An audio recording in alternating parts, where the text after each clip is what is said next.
Bharatiya Janata party के जो विधायकों की संख्या है 89 वो बढ़कर 92 होने जा रहा है। मतलब 3 विधायक जो है वो भारतीय जनता पार्टी में बढ़ सकते हैं और राष्ट्रीय लोक मोर्चा जिसके 4 विधायक हैं उसके 3 विधायक घट सकते हैं। अगर हम स्नेहलता कुशवाहा को छोड़ दें जो उपेंद्र कुशवाहा की धर्मपत्नी है, तो इसके अलावा उनके 3 विधायक चाहे आलोक सिंह हो, माधव आनंद हो या फिर रामेश्वर महतो ही क्यों ना हो जो पूर्व में एमएलसी भी रहे हैं सब के सब बीजेपी का दामन थाम सकते हैं। और ये खबर आप देख भी रहे होंगे।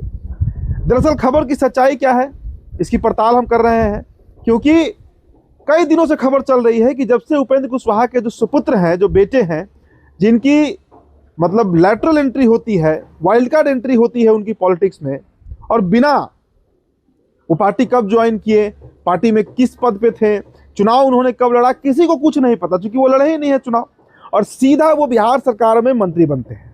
अब मंत्री बने हैं तो 6 महीने के अंदर में उनको एमएलसी भी बनना होगा। लेकिन इन सबसे इतर दोस्तों जो बड़ी खबर है कि राष्ट्रीय लोक मोर्चा के अंदर चल क्या रहा है। अब हमने प्रयास भी किया रामेश्वर महतो से बातचीत करने का, लेकिन बात नहीं हो पाया।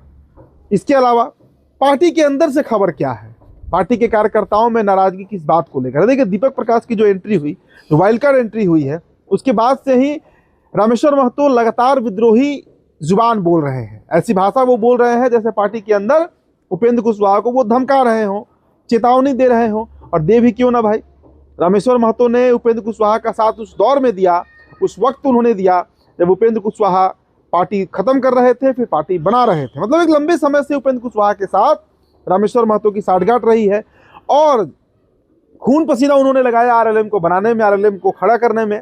आज जब पार्टी के 4 विधायक जीते, 4 सीटें जो उनको उपलब्धि, उनकी एक तरह से उपलब्धि ही है आरएलएम की, उसमें सबसे प्रमुख भूमिका इन्हीं लोगों की रही है।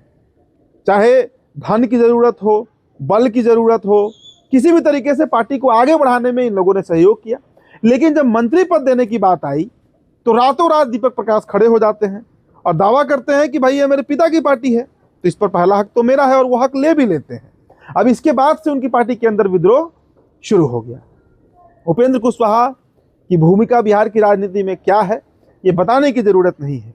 उपेंद्र कुशवाहा खुद को कुशवाहा समाज का नेता मानते हैं, कहते हैं, हालांकि इसका कोई बड़ा असर दिखता नहीं है। इसके बावजूद भारतीय जनता पार्टी उन्हें तवज्जो देती आई है। भाई अभी देखिए ना, 14 में जब वो बीजेपी के साथ चुनाव लड़े, 3 लोकसभा सीट जीते थे, केंद्र में मंत्री बने, फिर 18 में खुद ही विद्रोह करके उन्होंने मंत्री पद से इस्तीफा दे दिया।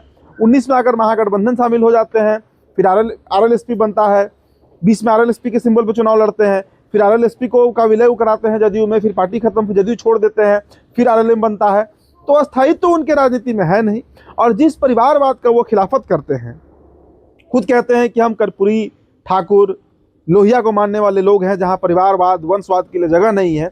लेकिन उनकी पत्नी स्नेहलता कुशवाहा विधायक हैं, खुद राज्यसभा के सदस्य हैं, बेटे को उन्होंने मंत्री बना दिया। और अब चर्चा है कि जो उनकी बहू हैं उनके लिए भी उपेंद्र कुशवाहा प्लॉटिंग कर रहे हैं। मतलब उनके लिए भी एक राजनीतिक भूमि तैयार की जा रही है ताकि भविष्य में पार्टी वही चला सके। तो फिर ये परिवारवाद से बाहर कहाँ निकले उपेंद्र कुशवाहा? जिस समाजवाद की, समतामूलक समाज की, वंशवाद को खत्म करने की बात उसकी पैरोकारी करते हैं उपेंद्र कुशवाहा, वही आरोप उन पर लग रहा है। और इसीलिए उनके विधायक चाहे दिनारा से आलोक सिंह हो, माधव आनंद जो उनके मुख्य सिपा सलार रहे हैं, भूमियार जाति से आते हैं, लेकिन आज वो भी खफा है। खफा इस बात को लेकर है कि अगर मंत्री ही बनाना था तो उनको बनाया जा सकता था, उनको ना सही तो रामेश्वर महतो को बना दिया जाता। मान लीजिए आलोक सिंह तो नए नए हैं राजनीति में। अब खबर आप समझिए, खबर यह है दोस्तों कि कल एक तस्वीर वायरल होती है। तस्वीर नितिन नवीन से मिलने पहुंचे थे ये तीनों विधायक। आलोक सिंह भी पहुंचे थे, माधव आनंद भी पहुंचे थे और रामेश्वर महतो भी पहुंचे थे। अब बीजेपी के अंदर से जो खबर है कि नितिन नवीन से इन लोगों की बातचीत हुई है इस मामले पर। ये तीनों अपना सदस्यता जो है वो आरएलएम से छोड़कर बीजेपी में आ सकते हैं। और 2/3 अगर विधायक टूट कर आ जाते हैं तो फिर कोई बड़ा बात नहीं होगा। अगर मतलब इनकी जो सदस्यता है वो रद्द नहीं होगी। 4 में अगर 3 चले ही जाते हैं तो फिर आरएलएम का क्या बचेगा? 1 विधायक और 1 मंत्री। और वो भी खबर जो है कि राज्यसभा को लेकर भी अभी उठापटक चल रहा है कि राज्यसभा का जो टेन्योर है वो खत्म हो रहा है 9 अप्रैल 2026 को उपेंद्र कुशवाहा का। खबर तो है कि उनकी जगह पर पवन सिंह को भेजा जाना है, उनकी जगह पर कोई भी जा सकता है, नितिन नवीन जा सकते हैं, लेकिन वो नहीं जाएंगे। क्योंकि 4 सीटों का जो 5 सीट है टोटल, इसमें 2 जदयू और 2 बीजेपी लेगी, तो एक पर नितिन नवीन, दूसरे पर पवन सिंह जाएंगे, जो अब तक चर्चा है। 5वां सीट जो है उसको लेकर उठापटक है, उस पर राजद भी दावा कर सकती है, उसके पास भी 25 विधायक है, उस पर चिराग पासवान की अपनी दावेदारी है, तो उपेंद्र कुशवाहा का भी टेन्योर खत्म हो जाएगा। तो मिला जुलाकर जो स्थिति है, आरएलएम के ऊपर एक गहरा संकट मंडरा रहा है। संकट इतना बड़ा है कि पार्टी के अस्तित्व पर ही अब खतरा है, पार्टी के अस्तित्व पर ही खतरा है। पार्टी में ले देकर बचेंगी स्नेहलता कुशवाहा एक विधायक, और एमएलसी का जो कुर्सी है, अगर दीपक प्रकाश को नहीं मिलता है तो फिर उनका मंत्री पद भी चला जाएगा।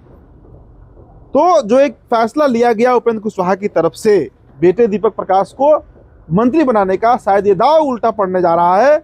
और भारतीय जनता पार्टी की तरफ से ये खबर है कि उनके तीनों विधायक न सिर्फ संपर्क में हैं, बल्कि उन्होंने तो खुला ऑफर तक दे दिया है। और बीजेपी की तरफ से आश्वासन भी मिला है, क्योंकि बीजेपी को भी अपने विधायकों की संख्या बढ़ानी है। अभी 89 है, अगर 3 उसमें जुड़ जाएंगे तो वो संख्या 92 हो जाएगा, 92 हो जाएगा। बिहार में सबसे बड़ी पार्टी है बीजेपी, लेकिन और भी मजबूत हो जाएगी भारतीय जनता पार्टी, क्योंकि नीतीश कुमार अलग ही तोड़फोड़ में लगे हुए हैं। जदयू को लार्जेस्ट पार्टी बनाना है, तो उस क्रम में एआईएमआईएम के विधायकों से बातचीत है। तो एक जो रेस है बड़ी पार्टी बने रहने का भारतीय जनता पार्टी के सामने, एक जो चैलेंज है, उसमें खुद से ये अगर 3 विधायक आकर मिल जाते हैं, जिसकी खबर है और पक्की खबर है, पटना के पॉलिटिकल गैलरी में, राजनीतिक गलियारों में खूब चर्चा है इस बात को लेकर कि आरएलएम के जो 3 विधायक हैं, आलोक सिंह, माधव आनंद और रामेश्वर महतो, वो जल्द ही, हो सकता है खरमास बाद ये खबर आपको मिलेगी कि वो तीनों के तीनों भारतीय जनता पार्टी में सम्मिलित होने जा रहे हैं। फिलहाल दोस्तों इस रिपोर्ट में इतना ही, चर्चा में इतना ही। मेरा नाम उदित तारण है, बिहार टॉपर वीडियो आप देख रहे थे। बहुत बहुत